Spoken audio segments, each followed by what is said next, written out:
హనుమకొండ జిల్లాలోని కలెక్టరేట్ ఎదుట రైతులు నిరసన చేపట్టారు. నాగ్పూర్ అమరావతి మధ్య వేస్తున్న గ్రీన్ ఫీల్డ్ నేషనల్ హైవే వల్ల తమ భూమిని కోల్పోతున్నామని రైతులు ఆందోళన వ్యక్తం చేశారు. ఈ హైవే విషయంలో ఎంపీ ఈటెల రాజేందర్ పార్లమెంటులో రైతుల పక్షాన మాట్లాడారని, ఈ నేపథ్యంలో రైతులు ఈటెల రాజేందర్ చిత్రపటానికి పాలాభిషేకం చేశారు. తమ భూములకి సరైన ధరలిస్తేనే భూములు ఇస్తామని రైతులు స్పష్టం చేశారు. ప్రభుత్వం స్పందించి తమను అన్ని విధాలుగా ఆదుకోవాలని, భూములకు సరైన ధరలు కల్పించాలని రైతులు కోరారు.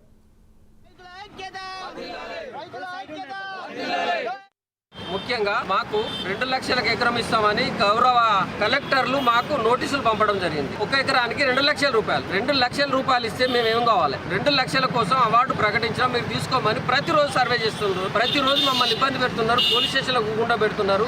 అవసరమైతే వాళ్ళ పోలీసు అక్రమ కేసులు బనాయిస్తామని బెదిరించడం జరుగుతుంది. ఇదే క్రమంలో మేము ఎన్నోసార్లు కలెక్టర్లను కలిసి విజ్ఞప్తి చేసినాము. అయినా మా మొరను ఆలకించిన వారు లేరు. గౌరవ రాజీవ్ గాంధీ హనుమంత్ గారు మాకు 2022 సంవత్సరంలో తెలంగాణ ఇప్పుడు ఉమ్మడి వరంగల్ జిల్లాలో ఈ విధమైన ధరలు ఉన్నాయి, ఈ విధమైన పంటలు ఉన్నాయని ఒక నివేదిక కేంద్ర ప్రభుత్వానికి పంపడం జరిగింది.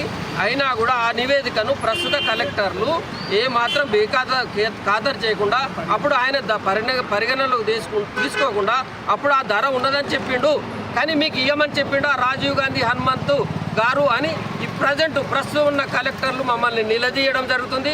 మా భూమికి ఎలాంటి ధర లేదు, మీ భూములు 2-3 లక్షల కంటే ఎక్కువ పోవు, ఆ 2-3 లక్షలకు నష్టపరిహారం కలిపితే 10 లక్షల కంటే ఎక్కువ రావు, ఇది తీసుకుంటారా సత్తరా అన్నట్టు ధోరణిలో పోతున్నారు.